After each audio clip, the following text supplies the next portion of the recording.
Čemu ti može poslužiti ovakav ekstra jaki laser? Za početak, možeš palit stvari. Onda možeš talit stvari. Pa možda možeš raditi i hortikulturu. Ako to nije dovoljno, možeš i ekstreminaciju gamadi raditi. Isto tako funkcionira. Najveći problem kod toga je što ako prevrtite snimku vidjet ćete da su površine iza onoga što palim dobile puno više od onoga što palim. To je najveći problem. U onom zadnjem videu vam nisam stigao pokazati šta može taj laser, jer mi se ova leća stalno pokušavala prepaliti, ali to je sad riješeno i prije nego krenemo od toga šta može, ajde da vam pokažem šta ima unutra u njemu. Kad sam rekao da su dijelovi za ovaj laser nađeni na smetlištu, ja sam to stvarno mislio ozbiljno. Ova leća ili ti ga optika, to mi je tast našao na smetlištu i donio mi sa smetlišta. Ovaj laserski modul, to mi je poslao drug Sale iz Srbije i znam, Srbin Hrvatu šalje dijelove od lasera, ovaj pravi oružje. Nije najpametnije, ali je da je strašno, već bi mi vjerojatno bili u novinama, ne? Ajde vidimo šta ima unutra, da vam pokažem iznutra kako to izgleda sad. Znači, imamo modul, tu je glavni laserski modul, od iza je jedan mali ovaj laser, obični od 5 mV ili koliko već 5 mW. Tu imam termostat koji mi mjeri koja je temperatura, konstantno sve skupa se procesuira preko ovoga tu maloga ESP32, ne znam jel možete vidjeti unutra je. Onda imam ovdje jedan buck konverter koji mi daje 5 V za napajanje svega toga. Ovdje imam jedan buck konverter na 12 V koji mi kontrolira ovaj ventilator i tu imam jedan veliki buck konverter koji mi zapravo kontrolira laser koji pali se preko ovoga MOSFET-a, a taj MOSFET se opet mora paliti preko ovoga double invertera. Tu su unutra 2 puta dva N2222 MOSFET-a koji su napravljeni jedan kontra drugome tako da bi mi davali plus van. Malo kompliciranija stvar, ali da se sve napraviti, nije strašno.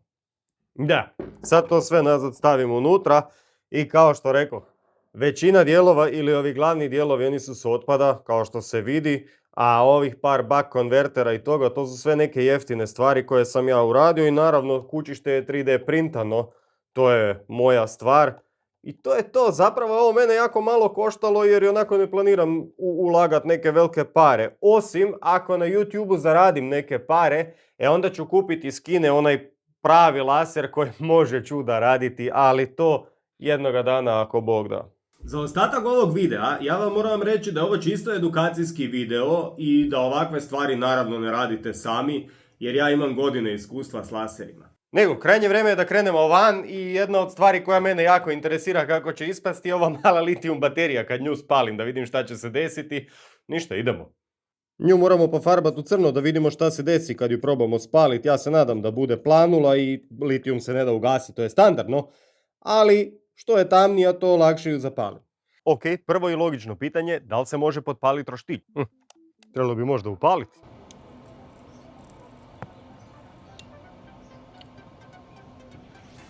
Mislim da da. O da, da.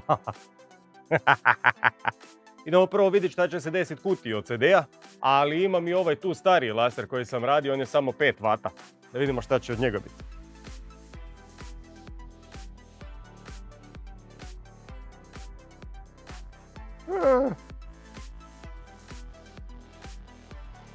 Ne, nije to to. Nope, idemo u ovaj. A da, dva različita naočale, dva različita lasera, dvoje različite naočale, jer nije sve isto.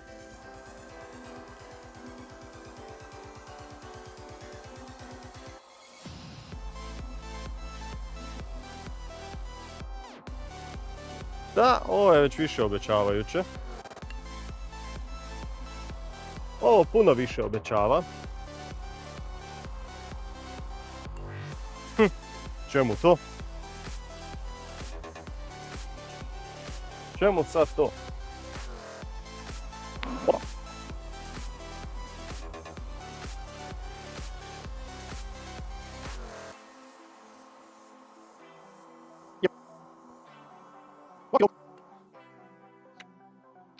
Mislim da prženje radi jako dobro, ha?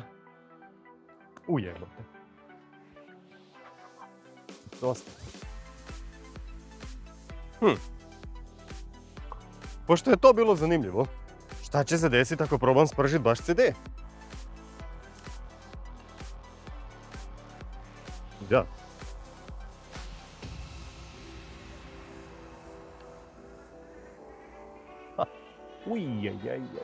Ajde s ove strane. Nije sigurno, ali koga pučka.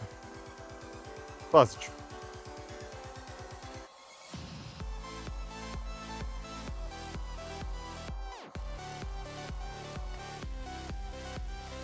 Ok, cool.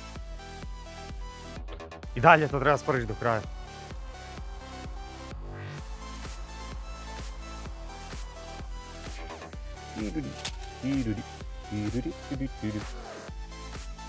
Okidok. Jasna stvar je da ona ako krene gori da tu više nema povratka. Ona dok ne izgori, to je to. Ajmo staviti ovaj mobitel malo samo dalje za svaki slučaj. Nikad ne znaš. Palimo.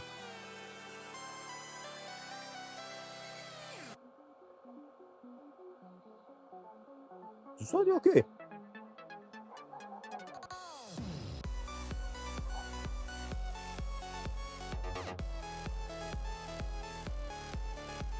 Ma ne fali njoj puno.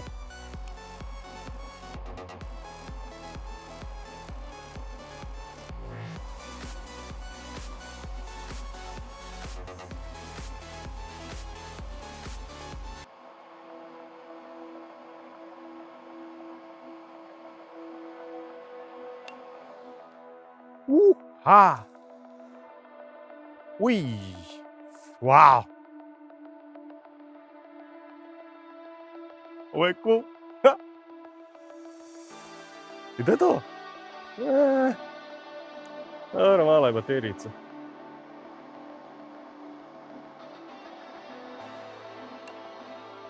Ok.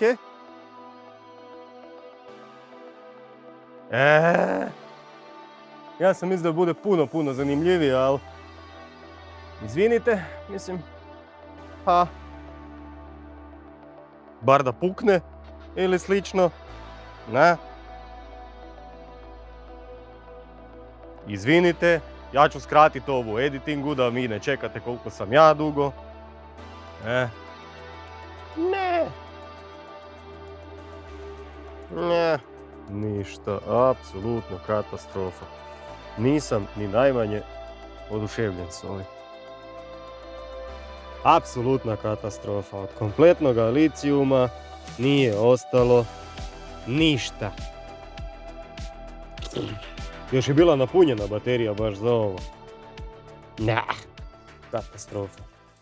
Dok čekam da padne mrak, da snimim lasere malo po mraku, možda bi bilo pametno malo benzina dodati ovome, Ukrećemo malo od kosilice i ako je moja teorija dobra, sami benzin nikad ne smije goreti sam od sebe ili ti ga s laserom ne mogu zapaliti benzin.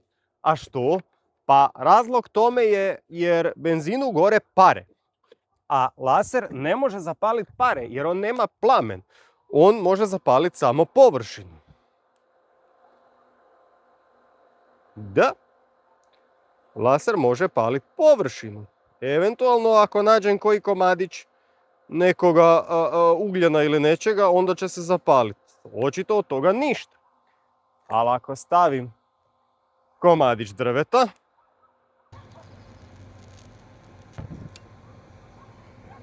oda. Ako se pitate kako ja mogu ovako paliti laser, a da ne smetam susjedima, pa ja živim na periferiji grada i ovo je isključivo šuma iza mene i wow! Vidi ovo, ko neki džedaj. A do šume ima sigurno 30 metara. Wow! Ovo je cool. Ali idemo sad zapaliti ovaj veliki laser. A za njega imam infracrvenu kameru da vidimo šta on radi. Wow! Wow! Wow! Gle ovo. Kako se šuma vidi. Sovice sigurno sad plešu. Ovo je brutalno. Wow. Wow. Ali gle koliko imam leakage svjetlosti, zato je sve napravljeno od dijelova iz smetlišta. Wow. Evo. Ovo je brutalno. Wow. Čete prvom promijeniti fokus.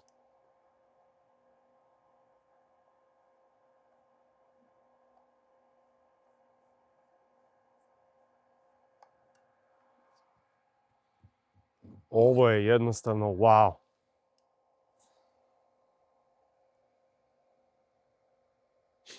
Ovo je mali ko pajac pored njega, gle ovo. Gle ovo.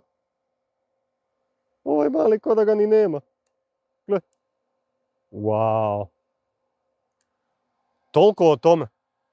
I šta smo naučili danas? Naučili smo da ja volim paliti stvari. Po struci sam elektroničar, ne piroman, ali to mu dođe isto. A druga stvar, meni bi bilo drago ako mi date like, subscribe, sve to što ide uz to i vidimo se u idućem videu.